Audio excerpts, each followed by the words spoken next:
Bit of a bridge commemorative piece today.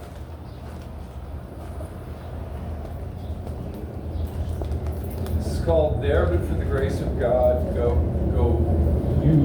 There But For The Grace of God, Go You. I was sitting at an art show in a church a couple of weekends ago, and the chance existed that I might be called upon to speak about the bridge and their art program and what it means to me.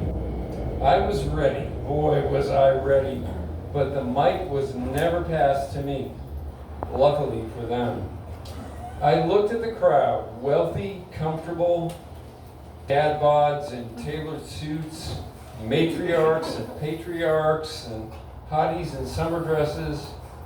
They passed the mic to a sturdy young Boy Scout, newly baked, at the church where his troop was now based, and he spoke earnestly of projects, while I looked at the comfortable faces of people secure in their element.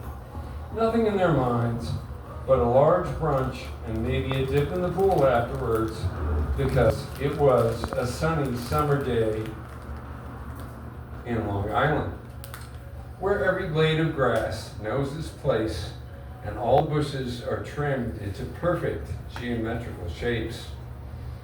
Well, it's my job to comfort the afflicted and with my art and afflict the comfortable. So here we go. You see, I used to be one of them. I was an Upper West Sider, brunching on bagels and lox from Zabar's and pushing a stroller through Hippo Park with all the other dads.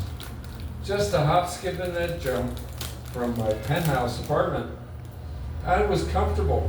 I worked in the garment industry, making millions for hometown oligarchs that paid me just enough to pay the minimum on my credit cards and vacation somewhere else twice a year. 12-hour days, takeout for dinner, 2 kids and a cat, and a 401k, and a gentle slide through the years to a peaceful demise. Everything was in its place. And the book review section in the New York Times was the height of the excitement for the week. All was well. And then it wasn't. Shit happens. A divorce, the gradual onset of alcoholism, and undiagnosed mental illness, and a spasm of post-divorce bohemian living that burnt me up like a used bottle rocket. And there I was at the end of it, suicidal thoughts bouncing through my head like spastic sheep, living in a so-called friend's garden shed in Staten Island, broke, starving, and crazy as a bedbug. With nothing to look for, my art career in ruins, my paintings auctioned off for back storage rent, and a foot-long white beard sprouting from my chin. Something had to give. I had a choice. Cancel my remaining episodes and take a chance on the astral plane reserved for suicides, or take my ass to Bellevue and get a decent night's sleep.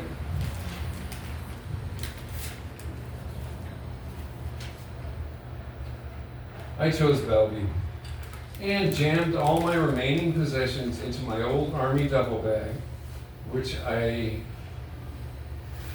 when I left my friend's house, he was throwing my winter clothes over the highway wall next to his house. Best decision I ever made. I was diagnosed as bipolar, alcoholic, and filled up with everything in the pharmacy to see what sticks.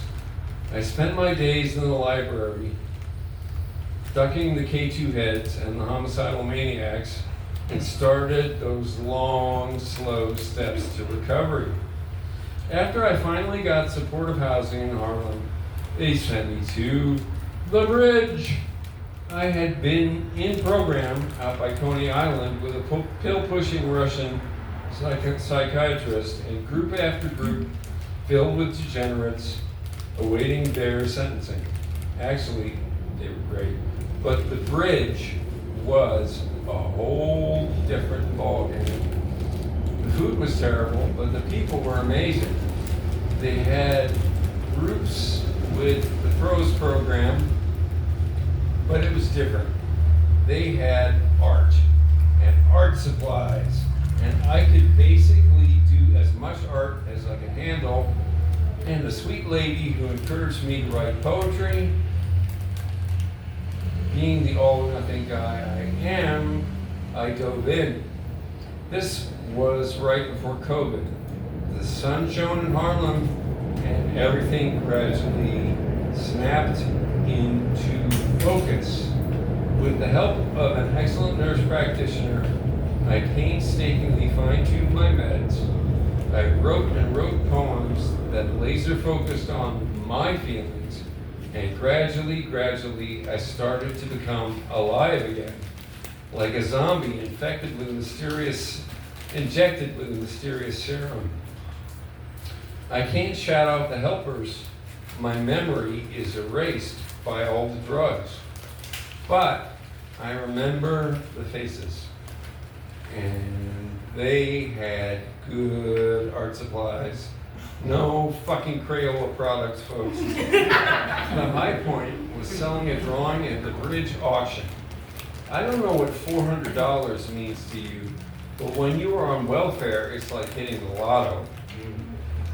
Eventually I graduated and was booted back out into the world, but I was alive again, and I remembered who I was, a person of considerable and varied experience that had something to say, a place to live, food, a purpose, and a few bucks extra.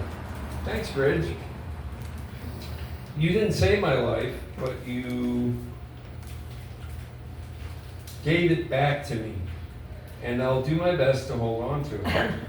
But back to the comfortable folks in church, I wanted to say to them, there but for the grace of God go you.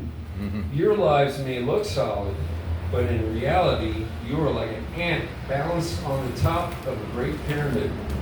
You think you are on top of the world, but one good gust of chemical imbalance or undealable trauma, and you are blown in the wind with no idea of down or up. People are fragile, and we are living in houses of cards of our own illusions. One step of being stepped on by circumstances beyond your control. Vats of animated chemical sludge, vulnerable to karma and fortune. We are all crazy, and most of us are pretending otherwise. I would have told them to open up their Hermes wallets and Gucci purses and to give until it hurts, because it's insurance. Someday you may lose your marbles, and then who will help you pick them up? Keep the bridge going, because it's not just you. No one is safe from the fickle finger of fate, and the bridge is there. If you've fallen and you can't get up, now go and buy some art.